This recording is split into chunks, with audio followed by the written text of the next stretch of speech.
नूतन जैन दिल्ली से पूछती हैं, नमोस्तु महाराज जी। जैसा जैसा हमारे साथ हो रहा है वैसा वैसा हमने कभी ना कभी किसी जीव के साथ किया होगा, यह कर्म सिद्धांत है। लेकिन एक तरफ बैरी पर हम लागू नहीं होता क्या?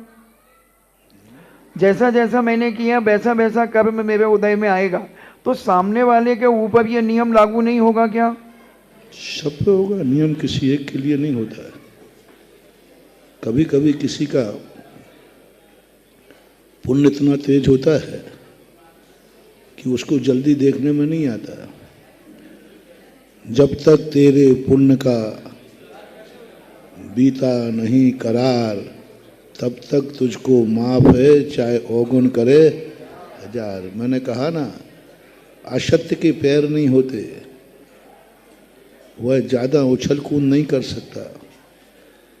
कसायवान व्यक्ति कसाय ज़्यादा नहीं कर सकता, वो कसाय में ही जलकर भस्म हो जाएगा। जैसे अग्नि के बीच में रहने वाला व्यक्ति ज़्यादा देर सुरक्षित नहीं रह सकता, इसी प्रकार जो कसायवान व्यक्ति हैं, प्रतिशोध की आग में जलते हैं, वो ज़्यादा देर तक जिंदा नहीं रह पाएंगे। वो अपने ही क्रोध में, अपने ही प्रतिशोध में वे स्वयं जल के भस्म हो जाते हैं। वे स्वयं उसमें फंसते जाते हैं, एक के बाद एक के बाद एक।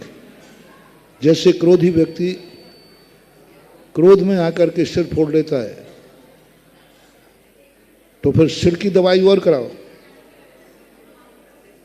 टीवी फोड़ दिया, अब नया टीवी और लाओ।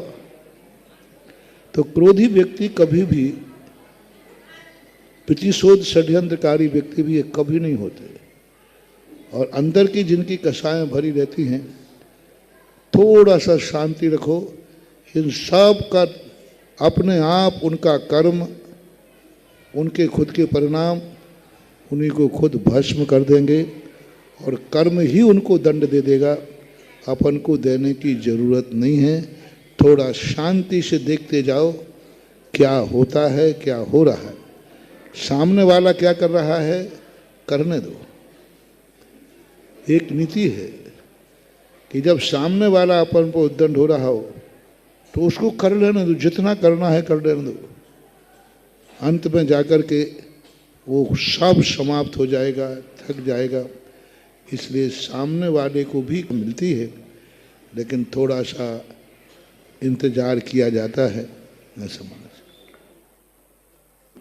ऐसा कोई जीव ढाई द्वीप के अंदर हो सकता है जो किसी का सगा नहीं हो, प्राणी मात्र का शत्रु ही हो? ऐसा जीव किस कर्म के उदय से कर्म को बंद करता है? किसी का सगा नहीं, मतलब उसका सारी दुनिया में शत्रु ही शत्रु हैं उसके। तो शत्रु ही शत्रु है ऐसा तो कभी हुआ नहीं, होता नहीं। और शत्रु जिसके हैं समझ लेना चाहिए वो बहुत अच्छा इंसान है। और शत्रुओं को पाकर के जो खुश होता है, समझ लेना चाहिए उसका बहुत जल्दी विकास है। नीतिकारों ने कहा, निंदक नीरे राखे आंगन कुटी सवाए। निंदकों को बना के रखो। दुश्मन को यदि सही सजा देना है तो उसका कभी मुंह बंद मत करवाना। सही सजा देना है उसको। यदि मान लीजिए कई लोग कहते महाराज जी हमारे गुरु को कोई कहेगा तो मैं सहन नहीं करूंगा। नहीं, सहन करो। शाम उसको और उत्साह, वो गुरु के विरोध में और ज्यादा बोले, और ज्यादा बोले, और ज्यादा बोले, इतना ज्यादा बोले कि उसका कर्म ही उसे धराशायी कर दे। यदि वो कर्म के संबंध में यदि वो समझ गया तो फिर प्रतिशोध नहीं होगा। क्योंकि जब तक वो उद्दंडता नहीं करेगा तब तक कर्म कैसे बनेगा और उसका विनाश कैसे होगा। इसलिए उद्दंड व्यक्ति को उद्दंडता का पूरा मौका दो। और दुश्मन जितनी उद्दंडता करेगा तुम खुशी मनाओ कि अब उसके विनाश का समय आ गया। क्योंकि अति के बाद इति हो जरूर होती है।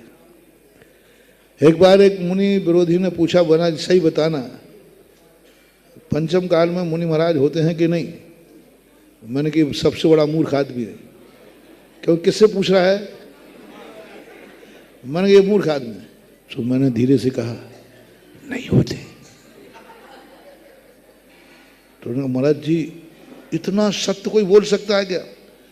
स्वयं मुनि होकर कह रहे हैं कि नहीं होते। महाराज जी इतना सत्य, इतना स्पष्ट। महाराज जी मुझे दाल में काला दिख रहा है। तो मैंने कहा बता भाई मैं झूठ बोल रहा हूं कि सही? कहीं बोल तो सही रहे हो, लेकिन इतना स्पष्ट कैसे बोल गए आप तो खुद मुनि हैं। महाराज जी मुझे कुछ दाल में काला दिख रहा है, आप कुछ गलत बोल रहे हो। तो मैंने कहा सही तुम बोल दो। मैंने बोला कि पंचम काल में मुनि महाराज, तो आप बोलो सही क्या है, या तो यही सही है नहीं तो सही आप बोलो। फंस गया ना उल्टा। मुनि विरोधी है। मैंने कहा भाई मैंने कह रहा हूं कि नहीं होते, तो या तो मेरी बात सही है, और यदि ये सही नहीं तो तू बोल सही क्या है। इसका अर्थ होते तो मैं तुझे सही मान लूंगा, नहीं तो बोलो महाराज जी इतना बड़ा झूठ आप क्यों बोले। मैंने कहा देख तुझे लग रहा है कि मैं झूठ बोला हूं, अंदर से बोल। बोले महाराज आप 100% झूठ बोले। मैंने कहा इसका अर्थ है पंचम काल में मुनि होते हैं। वो स्तब्ध रह गया कि महाराज ने तो मेरे ही मुंह से कहलवा दिया। यदि तू ये कह रहा है महाराज आप झूठ बोल रहे हो, तो इसका अर्थ है कि पंचम काल में मुनि होते हैं। तो फिर उसने कहा महाराज जी होते हैं मैं मानता हूं, पर आप ही बताओ आप झूठ बोले क्यों।